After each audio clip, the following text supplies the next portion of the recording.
Good afternoon, everybody, and welcome to the last Team Kentucky update of 2022. I'm Andy, and today we get to start with some incredible news.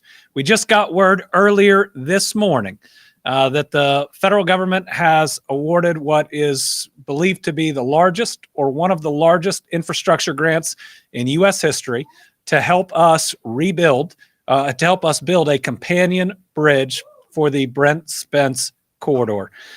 This grant, which between two pots totals $1.635 billion, is a game changer. And it's going to help us do that project without tolls. There are so many people to thank, but each of those deserves so much credit because there have been multiple presidents, Congress, and others that have claimed they can get this project done. Well, folks, now it's getting done. So thank you to the president. Thank you to our U.S. Secretary for Transportation, Secretary Pete. Thank you to Leader McConnell, who voted for this bipartisan infrastructure act. Thank you to the senators, both senators in Ohio that voted for it as well. Congressman Yarmouth, who helped push it through.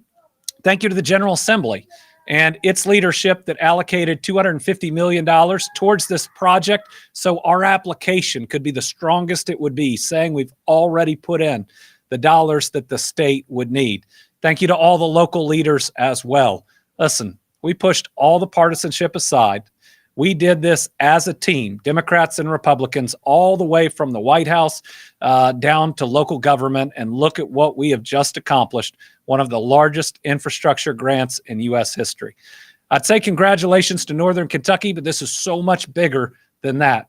So much of our nation's GDP crosses the Brent Spence Bridge every day, and while the bridge is structurally sound, it was not designed for the amount of traffic it has. In other words, we've got so much business going on that travels through there. It needs that companion bridge. Well, folks, we can now tell the people of this country that this project is happening. What a big grant. What a big day. Thank you to everybody that's been involved. This is a product of a lot of teamwork. Thank you to Secretary Jim Gray and the Transportation Cabinet. What a way to end 2022 with what will be one of the largest infrastructure projects in the country that we will build without tolls. Really exciting. So as we started, today is our last press conference of 2022, and this has been a year that's been tough, but we have celebrated a lot of accomplishments. We've continued to help our Kentucky families and communities rebuild after deadly tornadoes and flooding, as well as a polar plunge that we just made it through. We've had the best 2-year period for economic development and job creation in our history. We've had record budget surpluses and the longest period of low unemployment in the state's history.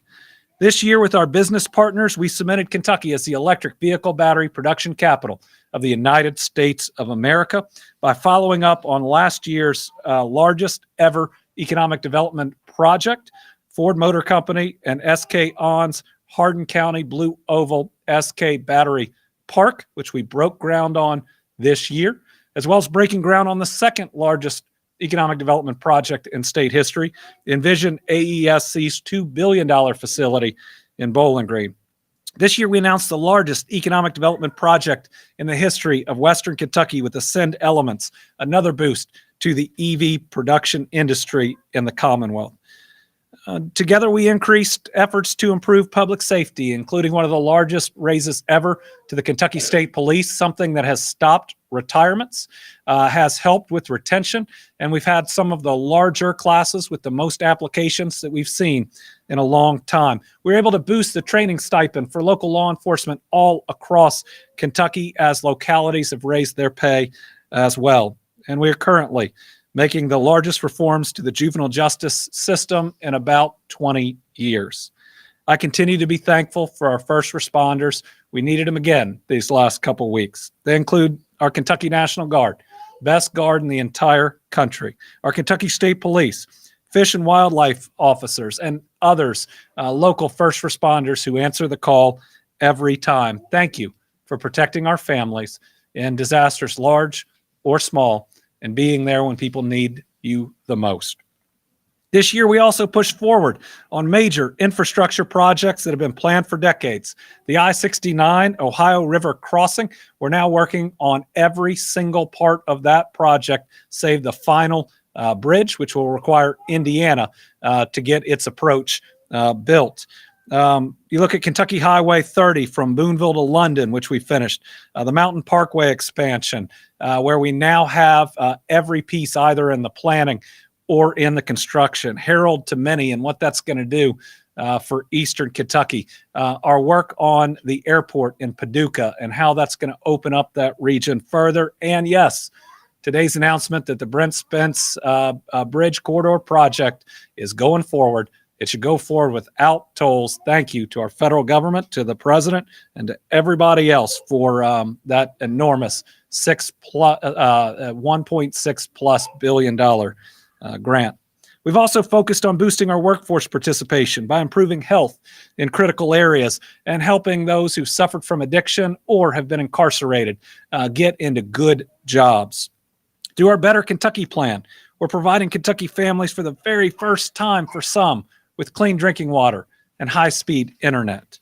We also expanded access to affordable health care for new moms and children, and we broke ground on the first hospital in the west end of Louisville in 150 years, the newest Veterans Center for the Commonwealth in Bowling Green, a new pediatric autism center in Prestonsburg, a new hospital coming online in Bullock County, an expansion of healthcare we are seeing in so many areas across our state.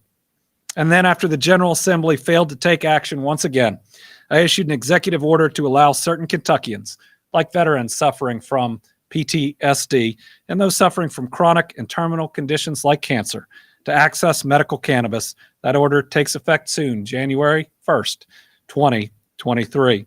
My administration has remained focused on helping address the worries that our families stay up at night thinking about, or right when you get done putting your kids to bed and you sit down and exhale, the ones that are on your top of mind, like, do I have a good enough job to raise my family the way I want to? Are my kids getting the type of education they deserve? Can I afford health care for my kids or for my parents? Do I feel safe in my home and in my community?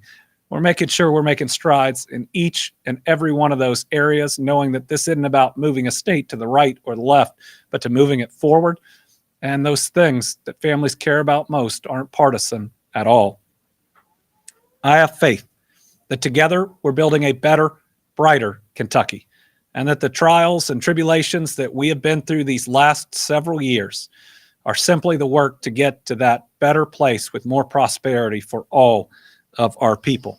And it may be achieving that dream that we all dream, that our kids and grandkids will never have to leave Kentucky if they don't want to, because no matter how big of a dream, they can chase it right here.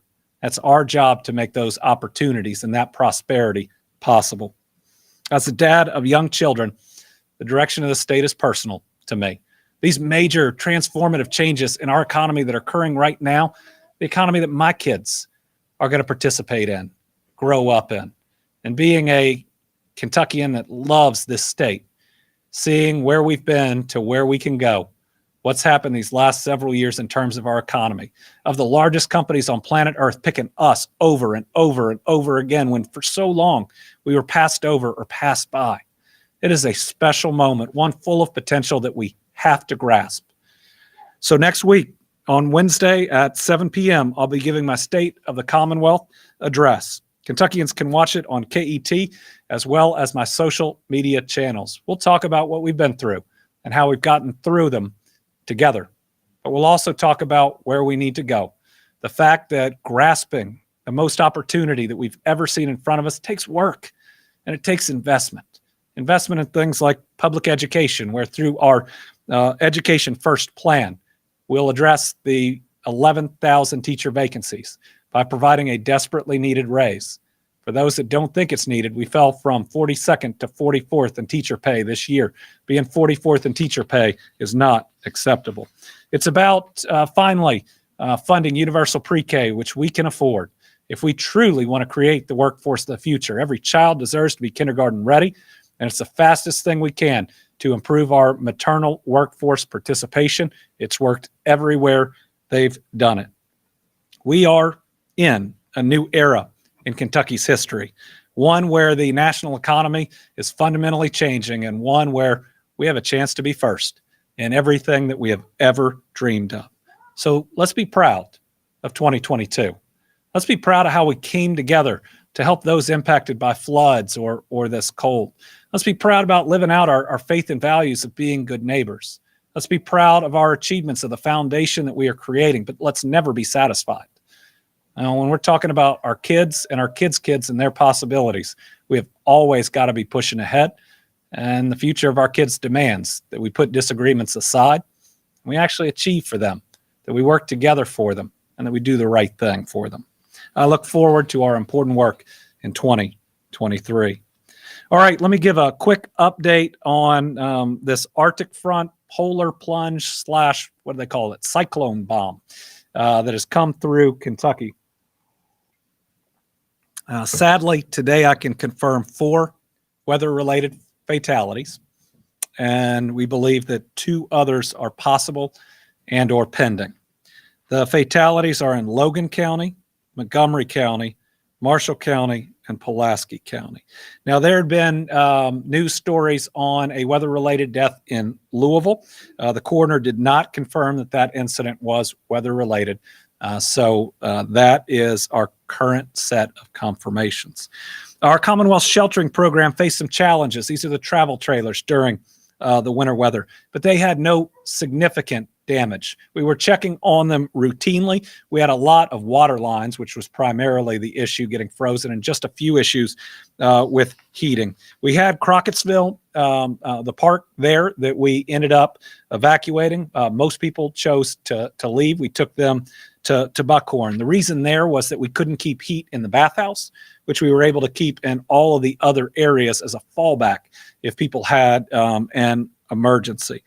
So we sent 20 people to Buckhorn Lake State Park, but otherwise the travel trailers held up pretty well in some of the coldest conditions that we have ever seen. Now, when experiencing these sub-zero temperatures, we knew that water pipes could experience freezing, and we have had significant water pipe ruptures all around the state, and it'll certainly be in the millions of dollars, hoping that most of it will be insured, especially for larger entities that have suffered from those pipe ruptures. As a result, 5 counties across the state have requested water because we have a number of wastewater systems that are down due to those ruptures. The counties we are currently helping are Nicholas County, Casey County, Floyd County, Taylor County, Perry County, and Wolfe County. There are boiled water advisories and other steps that are being taken across the Commonwealth. These ought to be short term. Remember, coming out of negative 35, 45 degrees, it's going to cause some infrastructure damage, but thankfully we didn't see a larger loss of life like we have in some counties across the country. At this time, we believe that we can meet the needs of these counties for water, though I will say we are having to order more of it because there are a significant number of areas that in the short term are going to need to repair some infrastructure to get their water systems back up and running. Now, because this is Kentucky, we have to report on new weather and a system coming through because we don't get breaks here. There's an active weather pattern heading into the new year, and we expect a few rounds of showers late Thursday through Saturday. 1 to 1.5 inches of rain will be possible for most areas around the state. Higher amounts could be possible across western Kentucky. After a brief dry spell on Sunday and most of Monday, another round of widespread showers will move in Monday night into Tuesday, and that's an additional 1 to 1.5 inches of rain expected across Kentucky. We already have wet soils from the weekend rain, which could cause some minor flooding concerns. And you always worry about trees when the ground is this saturated. There is also low confidence for a severe threat for later Monday night into Tuesday for western and central portions of Kentucky, where we think that there could be damaging winds. So we're putting this out early as a possibility, but want to again be clear that we believe this is a low confidence projection right now that we will be continuing to provide updates on. And I finally want to take a minute. We thanked a lot of people that helped us through this polar plunge, but our meteorologists and our weather folks at all of our local stations have done an incredible job. The reason that we didn't lose more people during that polar plunge is how the word got out there early and over and over and over. And I want to thank all of our meteorologists for how they pushed and pushed and pushed about what needed to be done, and all of our journalists out there that gave people the information of what could happen and what they needed to make it through. And I remember being down at the Mayfield Remembrance, specifically on the 1-year anniversary of the tornadoes, and the overwhelming appreciation of the local weather team there, which is WPSD. Pretty special. And it just further cemented that how important getting this information out is. And thank you to everybody in that industry for what you do. Update on the Eastern Kentucky floods. To date, the Commonwealth Sheltering Program has just under 700 people in travel trailers. 314 trailers, I believe, are filled right now. That is up from last week. Travel trailers are in 10 commercial locations and 3 in private locations. And I just repeat again, this isn't like an RV that you pull up, right? This is supposed to be housing for 6 months, 8 months, if necessary, a year. You hook it up to electrical, to water, and the rest. And so getting these installed is a complicated process that has a number of safety concerns and takes a number of professionals to do. So when you look up there at 12 private sites, it takes a lot to put one of these on a private site and to do it safely.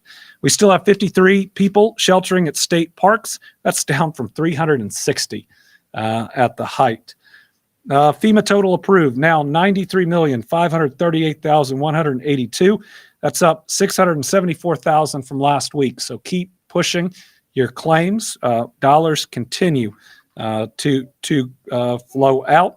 And remember, you can visit a multi-agency resource center, locations and hours, if you'll put up on the screen while I continue. Today, we have the final debris removal totals. So from roadsides and waterways, the final debris removal total is 488,319 tons. That is pretty incredible. And today, we have our final streams. 493.3 miles of creeks and streams have been cleared. That's got to be a record for an event like this or any event. So to anybody who still has needs, please contact your fiscal court. The large-scale operations have concluded or are concluding, but your fiscal court still has options.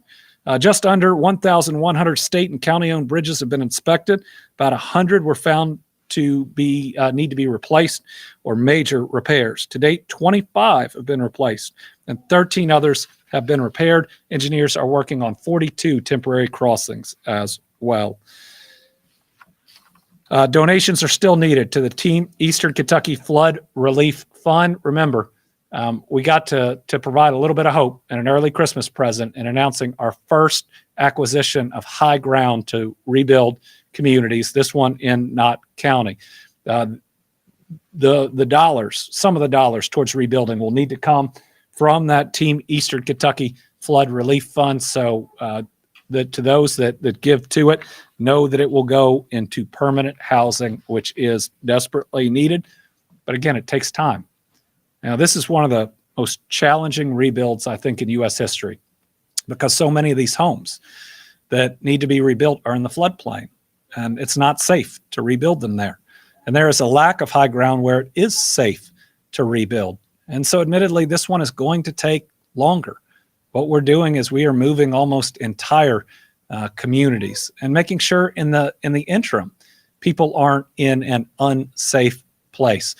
So this is a long-term rebuild, but we're going to be there every step of the way. We're going to make sure that we get it done.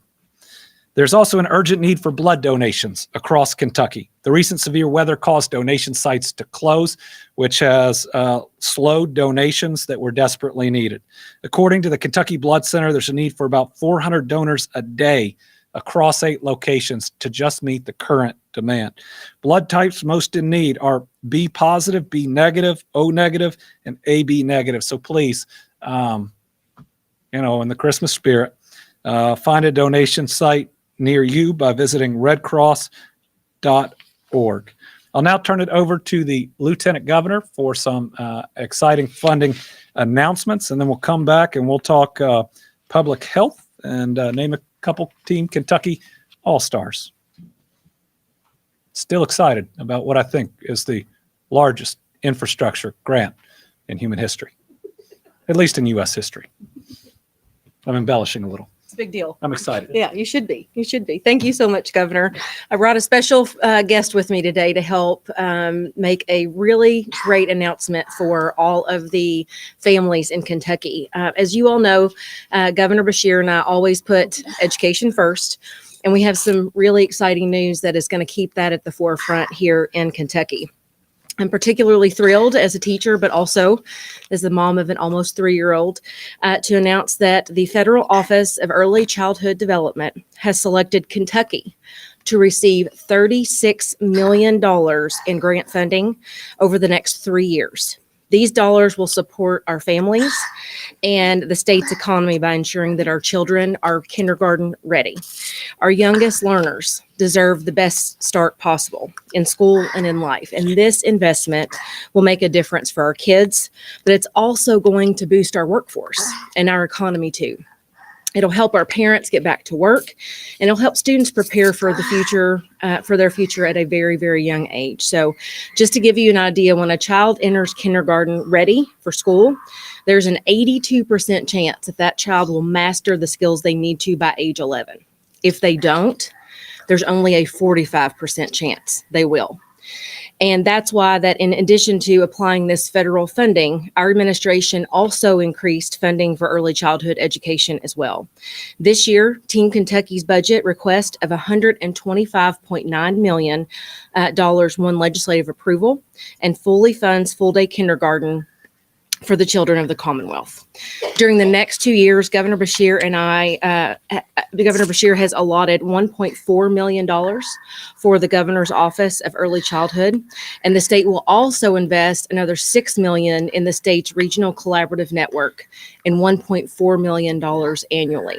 So as you can see, we are doing everything we can to make sure that we are supporting our students from pre-K through higher education and into the workforce. And as exciting as this $36 million grant is, let me be clear that this is a good step forward, but it falls short of the promise of universal pre-K for every 4-year-old in Kentucky that the governor and I are committed to in our Education First plan.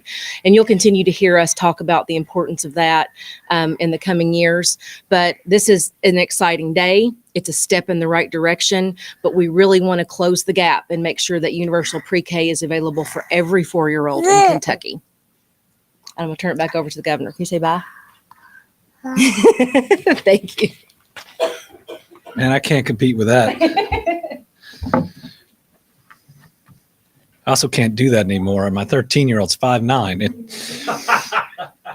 All right, let's do a little public health update. So the flu remains very serious and still very high in Kentucky. We've confirmed that 8 Kentucky children have died from influenza this flu season. Only 1 was vaccinated.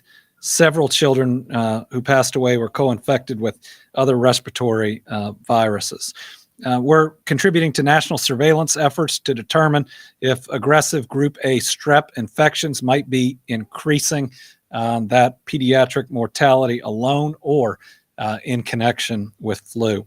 Most flu cases are being caused by type A primary H3N2 and H1N1, both of which are covered by the flu shot this year. So folks, get your flu shot. It's not too late. It's still out there. It will really help if you get the flu.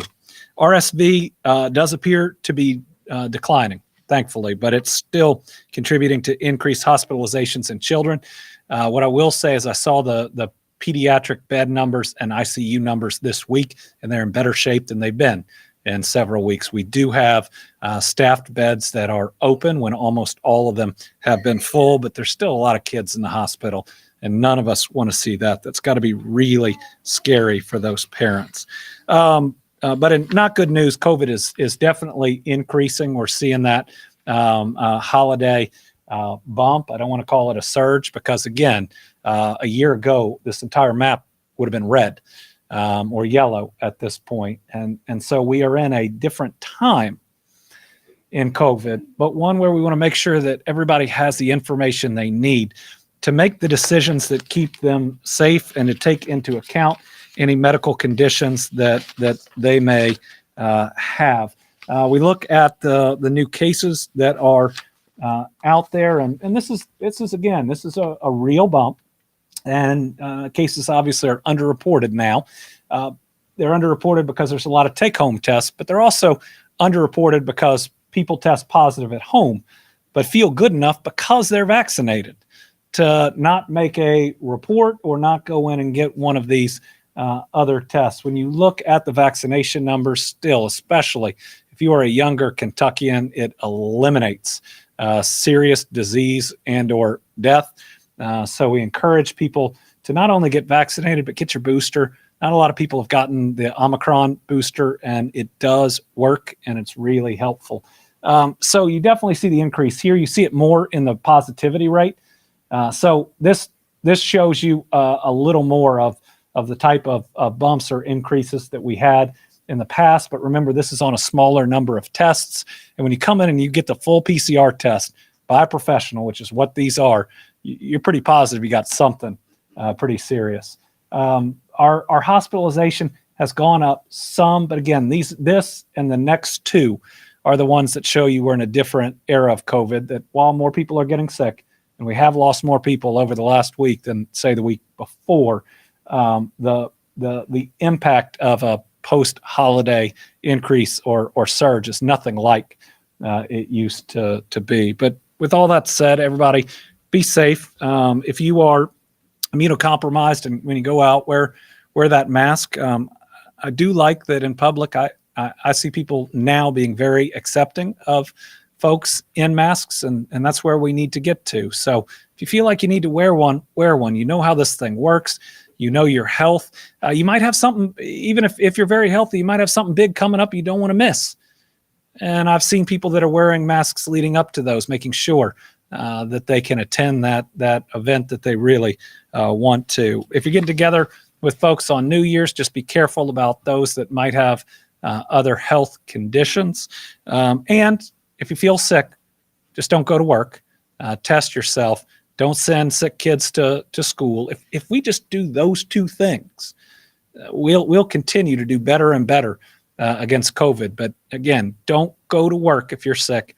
Don't send your kids to school if they're sick. And that will help us out a whole lot as we enter into this new year. And finally, right before Christmas, our Team Kentucky All-Stars are those that helped us face yet another historic storm. Think about everything we've been through. This was another one with dangerously cold temperatures and hazardous roads where it was so cold the salt wouldn't work and those roads stayed dangerous for days. Once again, our heroes stepped up to the challenge of keeping our people safe. So this week's Team Kentucky All-Stars are the Kentucky National Guard, best guard in the country, the Kentucky State Police, our Transportation Cabinet road crews, all of our first responders, and our utility workers who help restore power and water service to Kentucky families. Finally, our Emergency Operations Center folks and local emergency management folks. They gave up their Christmas. I mean, we went over on Christmas Eve to the Emergency Operations Center. We took Winnie, spread a little Christmas joy, and they were there. you know what? They were living out their faith and values by caring for people during those days. To everybody who walked out of your home knowing that you were going to help other people stay safe at a time when we all want to be home with our families, thank you. Thank you for being really good people.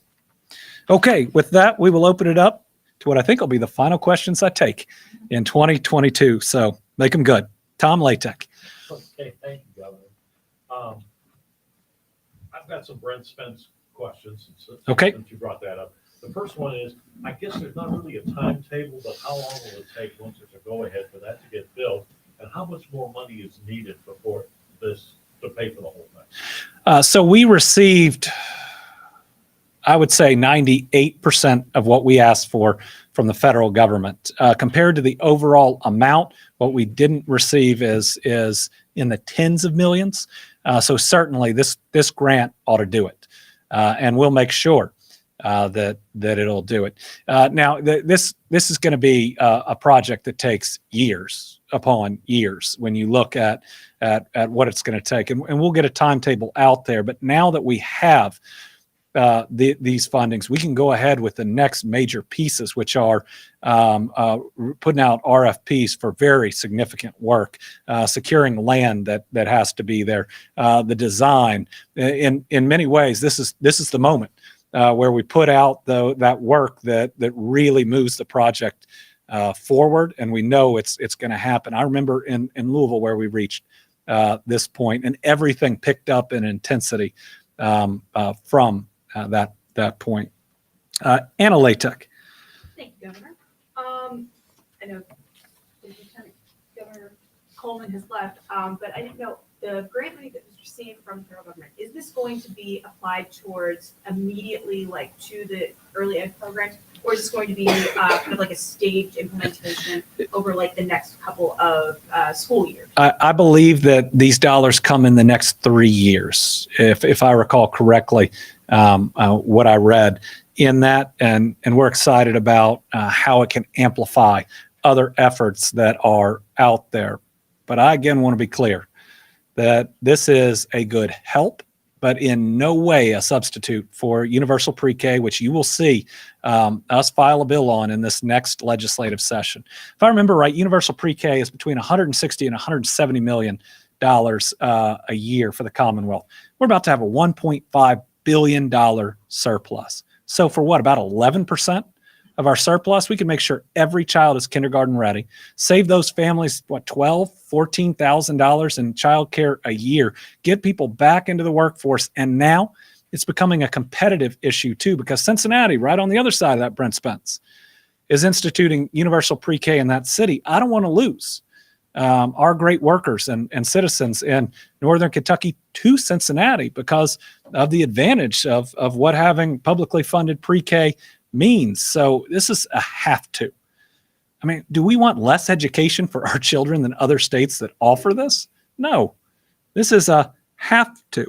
And I hear some of the arguments against it about, well, I didn't go to pre-K. That's not how we ought to be making decisions.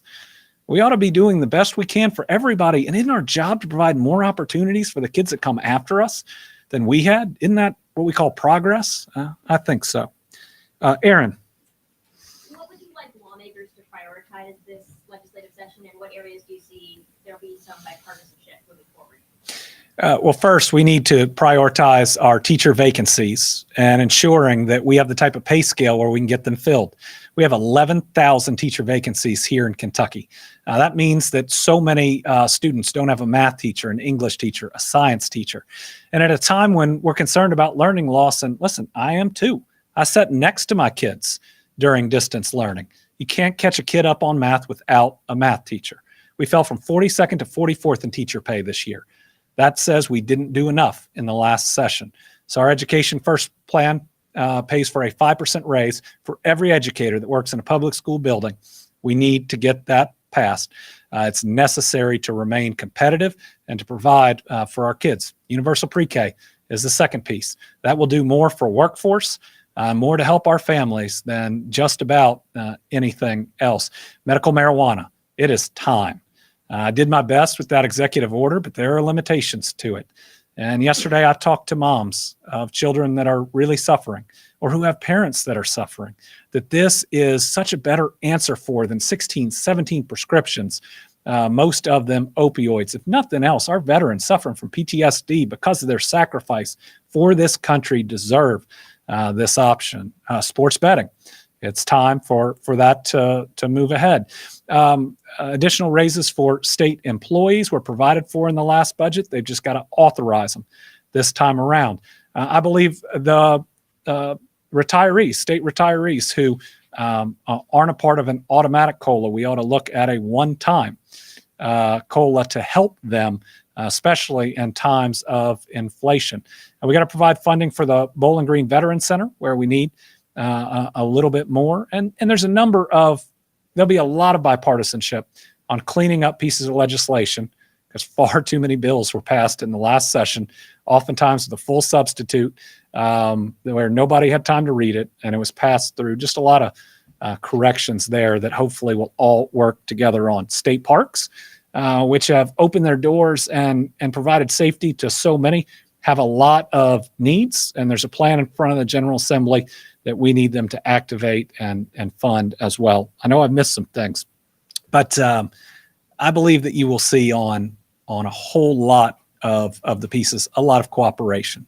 But I even think I heard Senator Thayer say the other day that what's not written about or talked about because it's not as dramatic is the vast majority of bills are bipartisan and get signed.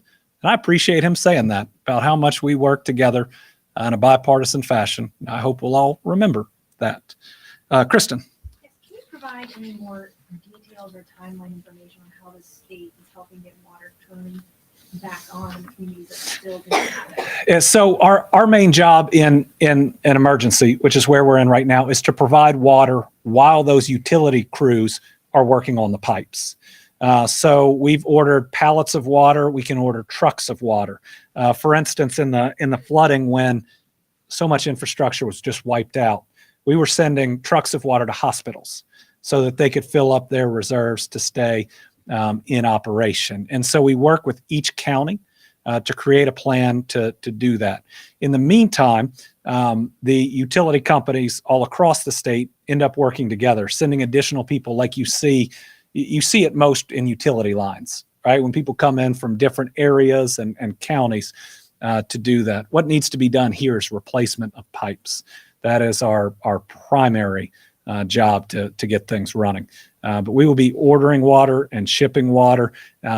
When counties ask for it, we can set it up publicly to a place where they can come in, get their pallet, and keep going.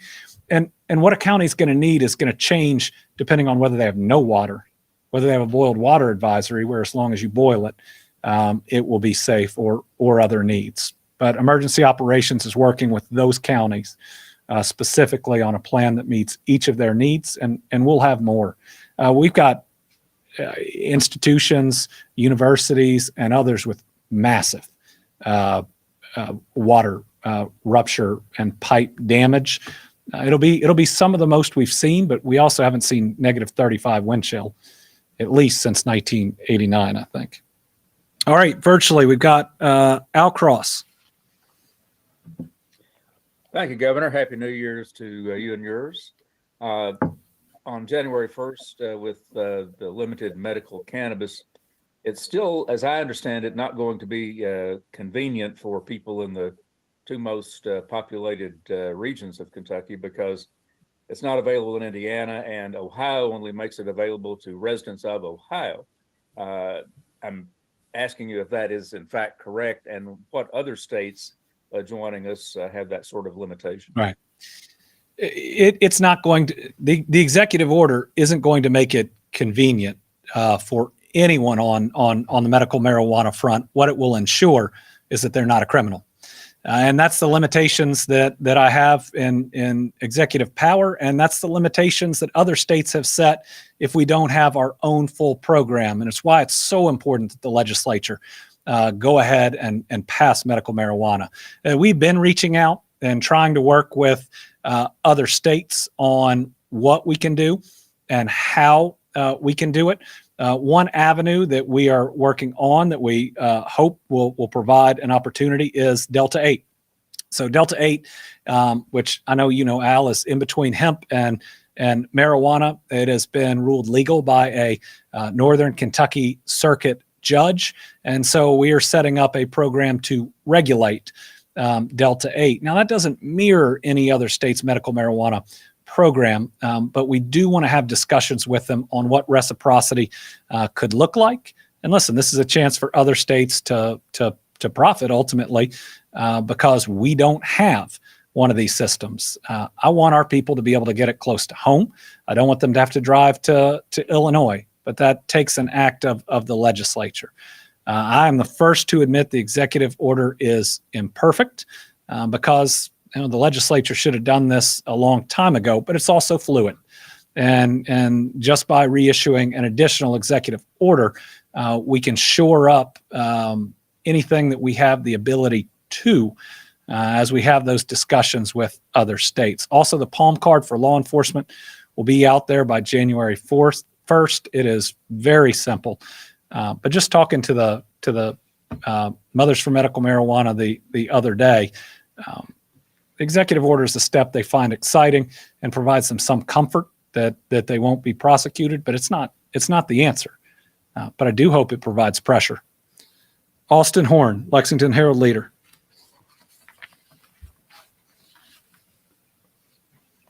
Thank you, Governor. Hope you had a Merry Christmas and Happy Holidays. I'm curious if there are any pieces of legislation out there that you're particularly concerned about. You spoke a little bit about what you're looking forward to earlier, but are there any ones that are really on your radar that are setting off some alarm bells? And I'm curious about another specific effort, making school board and city council elections partisan. That's an effort that seems to have picked up a little bit of steam before this legislative session. Yeah, that'd be awful. I mean, we have so much partisanship in our society right now, neighbors yelling at neighbors. Why would we make anything more partisan than it currently is? That means that you're putting being an R or a D above people getting along and getting things done. I'm concerned about a bill I've heard might be possible about making judicial races partisan. I can't imagine a worse decision on a worse bill than that. Judges are supposed to be focused on the letter of the law, not the letter of your registration. And what partisan judicial races would do is go ahead and push people into teams that, justice isn't blind if you're looking at folks' registration and who's going to do a job, who's going to do the best job, and why we're voting for them. We need to vote for judges that will be fair and impartial, and partisan races are partial. So listen, we need to have fewer partisan races, not more. And the idea that we would bring more politics and more anger and more division into our state is just wrong. And our families don't like that. They're tired of people arguing. And so I'm certainly concerned about anything out there that makes things more partisan than they are right now. All right. And James Pilcher from WKRC. Good afternoon, Governor. Happy holidays. And I can only imagine you know what I'm going to be asking about. It has been 20 years since the first efforts to try to replace the bridge or build the companion bridge. Can you just reiterate what it's taken to get here? And as a follow-up, given how long it's going to take, what steps is the state going to take to mitigate the impact of this project and of this construction on local travelers and local drivers? Today's announcement on the grant for the Brent Spence Companion Bridge is historic. It's historic in that it's one of the largest infrastructure grants in U.S. history. And it's historic in the sense that multiple presidents and leaders and governors and others have promised they're going to get this done. But now we're getting it done, and we're going to get it done without tolls. An infrastructure project this size, a public infrastructure project this size, done this way, hasn't happened in decades. It's taken a lot of work, but I'd say the main thing it's taken is cooperation. Now, we had a bipartisan group passing this bipartisan infrastructure bill that included Leader McConnell, along with Congressman Yarmouth in Kentucky, both senators and many others in Ohio. It took Governor DeWine and I, who we get along and work together on a whole bunch of things, but coming together on creating a new, better plan on how to do it. It took local governments saying, yes, we have some concerns, but let's be a part of the process because we want to get it done. And we can talk about those concerns without disrupting the project itself. This is historic, and it's a historic effort from the president, from the Secretary of Transportation, from some of our U.S. senators, from governors, from everybody. It's a really special day for the people of Kentucky and Ohio and all across the country. The biggest step in what's going to reduce disruptions is the current bridge is going to stay open. If you look at what that project could have been, if we were simply replacing it as opposed to building a companion bridge, man, it would have been really disruptive. But let's make sure we're always being transparent with the people of Kentucky and the region. There are going to be disruptions. There are going to be years where you're going to have to take alternate routes, and there might be more traffic here or there. There's going to be heavy equipment moving around. But let me tell you, once that gets done, the opportunities it's going to open up to your kids and your kids' kids are going to be worth it. This is a game changer. And you know what? When it comes to the biggest project in the country that the federal government was going to help fund, they chose Kentucky and Ohio. State governed by a Democrat and a Republican. It's a pretty amazing message coming out of Washington, D.C. And what a good message to end 2022 on and enter 2023 on. Final thing I'll say, thousands upon thousands of construction jobs that are going to be there for years for the people of Kentucky and Ohio. People are going to be able to send their kids to college if they choose, or to get a trade because of this project. It's going to change countless numbers of lives. When you look at a project this big, it's transformative for a region, for business, but also for the people directly involved. So what incredible news to end 2022 on. I can't wait to see what's in store for 2023. Thank you all very much.